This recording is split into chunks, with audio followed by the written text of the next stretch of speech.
Hi everyone, my name is Alan Garfinkel. I'm the founding partner of the law firm Garfinkel Whynot.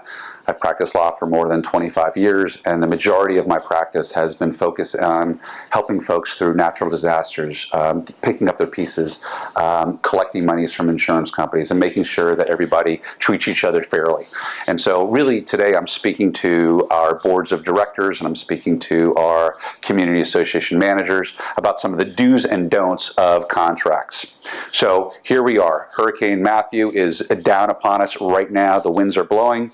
And the reality is that there's going to be damage happening right now to community associations. Now, there are almost 8 million people in Florida that live in community associations, and many of them are going to be in tremendous discomfort when the wind blows and their sliding glass doors get damaged, the rain gets in their homes and their condominiums and their townhomes and their co-ops, and what happens next? Well, one of the videos I talked about was one of the special emergency powers. And one of the special emergency powers that the Florida statutes provide board members is to sometimes make repairs to mitigate further damages if the unit owner is refusing to do so.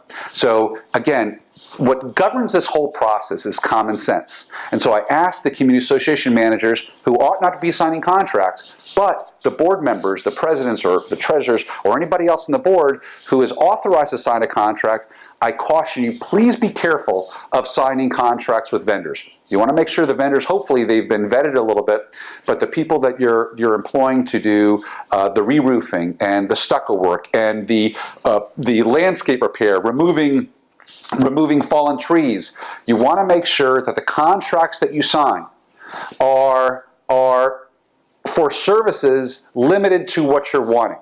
And so I just want to talk about a couple things regarding the contract. Number one, there's no contract that's standard.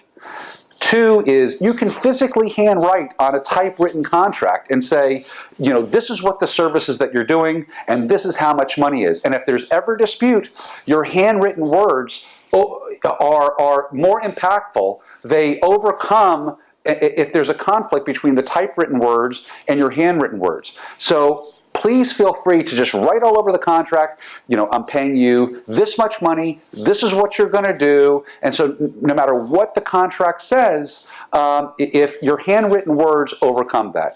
The second thing that I'm going to tell you, okay, and I'm going to talk a little bit more about this in the next video, is that there are certain contracts that have gotcha provisions, okay? And one of the gotcha provisions is an assignment provision. So many times you'll have these companies coming in from different parts of the state or different parts of the country, and they're saying, look, I know your roof is really, really bad. We'll take care of your roof. You won't even have to pay us any money. Just sign here. And what the signing here is that you're assigning them the entire rights to your insurance claim. And what that means is that if you have other problems with windows or balconies or painting or your stucco or other sorts of damages, the roofing company is just concerned about the roof, which is very important.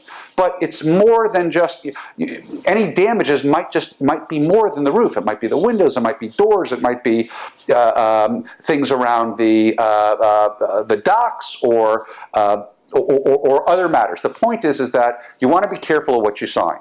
So buyer beware, please take your time before you sign the dotted line and have one that's experienced in these kind of contracts. Quickly take a look at it. Or if you don't have time to do that, please write in the limitation of the period of time and note that don't sign a contract if it has an assignment provision. They're dangerous.